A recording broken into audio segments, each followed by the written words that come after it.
Assalamualaikum warahmatullahi wabarakatuh. Perkenalkan, kami dari kelompok 5 yang terdiri dari Hafizah Ulfa dan Natasha Suherman akan mempresentasikan materi dengan judul kepailitan. Saya selaku moderator akan memandu jalannya presentasi. Untuk mempersingkat waktu, saya akan membacakan peta konsep pada materi ini. Judul utama yaitu kepailitan dibagi atas 5 sub. Pertama, pengertian kepailitan. Kedua, dasar hukum kepailitan yaitu Undang-Undang RI Nomor 37 Tahun 2004 tentang kepailitan dan penundaan kewajiban pembayaran utang. Ketiga, konsepsi kepailitan. Keempat, penyebab kepailitan. Kelima, prosedur kepailitan. Pengertian kepailitan.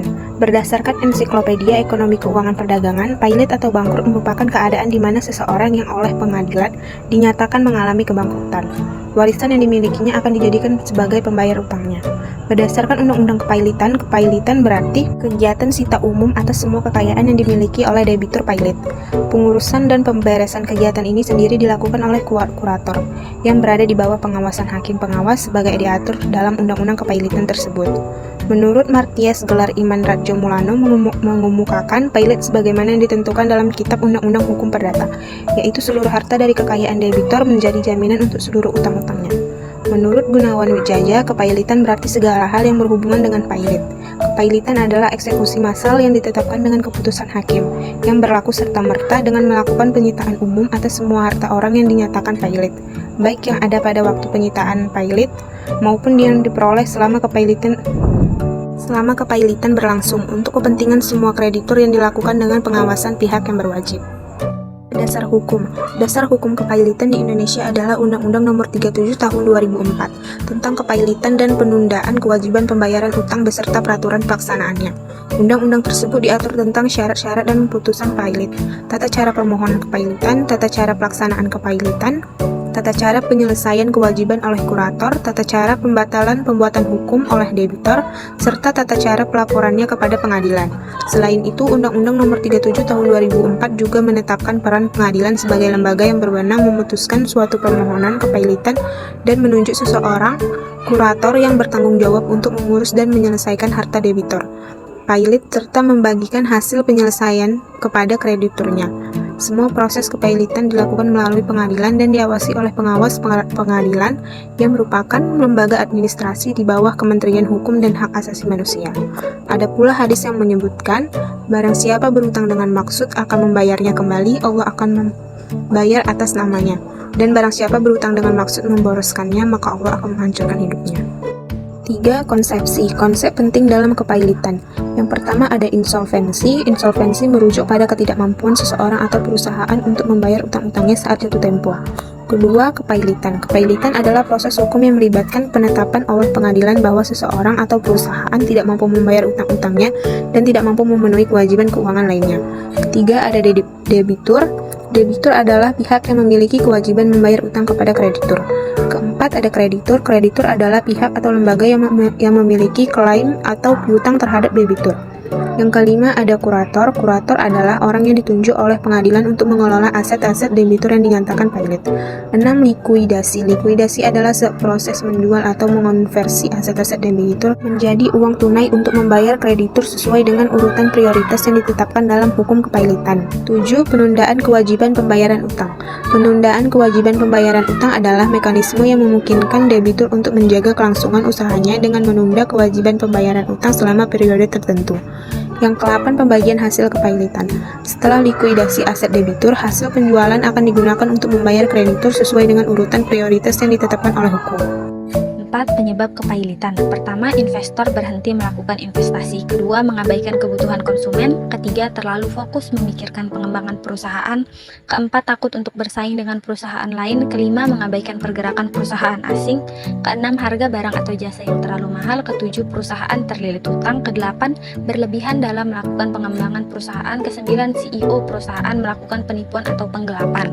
5. Prosedur kepailitan. Prosedur pengajuan ini sendiri diatur dalam Undang-Undang Nomor 37 Tahun 2004 yang membahas tentang kepailitan. Berikut prosedur yang harus dilalui untuk memperoleh pernyataan pailit dari pengadilan niat. Pertama, pengajuan ke pengadilan. Pengajuan permohonan pailit kepada ketua pengadilan wajib menggunakan kuasa hukum berlisensi advokat untuk didaftarkan ke panitera pengadilan. Kedua, penyampaian pernyataan permohonan pailit. Panitera menyampaikan permohonan pailit kepada ketua pengadilan paling lambat 2 hari setelah tanggal permohonan didaftar. Sidang pemeriksaan permohonan kepailitan dilakukan dalam jangka waktu paling lambat 20 hari setelah tanggal permohonan didaftar. 4. Pemanggilan debitur oleh pengadilan. Debitur wajib dipanggil oleh pengadilan jika permohonan pailit diajukan oleh kreditur, Kejaksaan, Bank Indonesia, Badan Pengawas Pasar Modal, atau Menteri Keuangan. Kelima, pemanggilan kreditur. Kreditur bisa dipanggil pengadilan jika pernyataan pailit diajukan oleh debitur dan juga terdapat keraguan dalam persyaratan pailit yang perlu dipenuhi.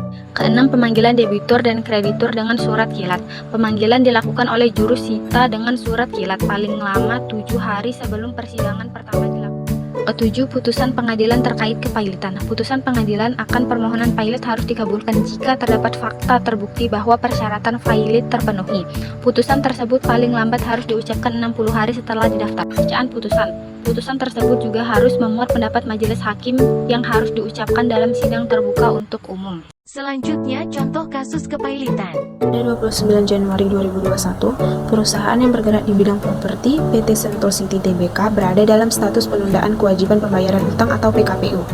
Perusahaan pengembang properti Sentul City digugat pailit oleh krediturnya yaitu keluarga Bintoro yang dilayangkan ke Pengadilan Niaga PN Jakarta Pusat pada 7 Agustus 2020. Dalam petitum gugatan, salah satunya meminta majelis hakim menerima dan mengabulkan permohonan pailit untuk seluruhnya, serta meminta Sentul City dinyatakan dalam keadaan pailit dengan segala akibat hukumannya. Dalam konferensi pers, pengacara yang mewakili keluarga Bintoro, Erwin Kalo, mengungkapkan penyebab gugatan pada Sentul City dikarenakan perusahaan tidak melaksanakan kewajibannya terkait jual beli tanah kafling. Keluarga Bintoro telah melunasi pembayaran uang muka, booking fee, dan angsuran ketiga. Setelah itu melunasi seluruh angsuran dengan total 2,319 miliar rupiah pada 3 Maret 2015. Sentul City belum melakukan serah terima. Setelah proses panjang yang dilalui, konsumen pun memutuskan mengajukan permohonan pailit pada perusahaan. Kendati demikian, konflik ini pada akhirnya berujung damai dengan ditariknya pengajuan pailit oleh keluarga Bintoro pada 18 Agustus 2020 dari Pengadilan Niaga PN Jakarta Pusat. 2. Plaza Atrium Senen. PT Kowel Development Tbk menjual Plaza Atrium Senen pada Juli 2020 dinyatakan pailit setelah menjual aset gudang lantaran terlilit utang. Berdasarkan pemaparan Bursa Efek Indonesia Senin 18 September 2023, terjadi eksekusi terhadap hak pengelolaan gedung Plaza Atrium Segitiga Senen oleh Euro Tanaka selaku pemegang jaminan atas fasilitas yang diberikan oleh PT Bank QNB Indonesia Tbk dan Qatar National Bank. Singapore Bridge berdasarkan Akta Perjanjian Penyerahan Piutang atau CC antara QNB Indonesia Tbk dengan Qatar National Bank. Singapore Bridge dengan PT Euro Tanaka nomor 49 tanggal 27 Maret 2023 dibuat di hadapan Indra Sari Kresnajaja SH MKN Notaris di Jakarta Selatan. Dampak dari pelepasan Atrium Senen bagi KOL menyebabkan berkurangnya pendapatan secara signifikan.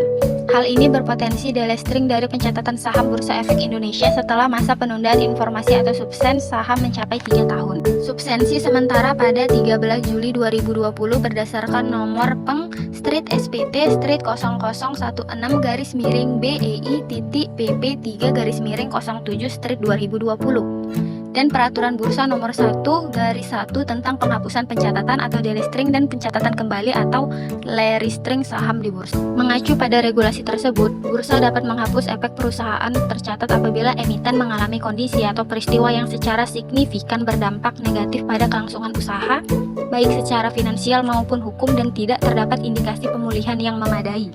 Akibat dari subsens ini, saham KOL diperdagangkan dalam 24 bulan terakhir. Masa subsens KOL telah mencapai 24 bulan pada 13 Juli 2022 dan berpotensi dihapuskan dari Bursa Efek Indonesia yang dapat menyebabkan Plaza Atrium Senen dinyatakan secara pailit dengan resmi. Demikian pemaparan materi dari kelompok 5 dengan judul kepailitan. Kami membuka sesi diskusi kepada teman-teman serta kritik dan saran. Sekian dari kami. Wassalamualaikum warahmatullahi wabarakatuh.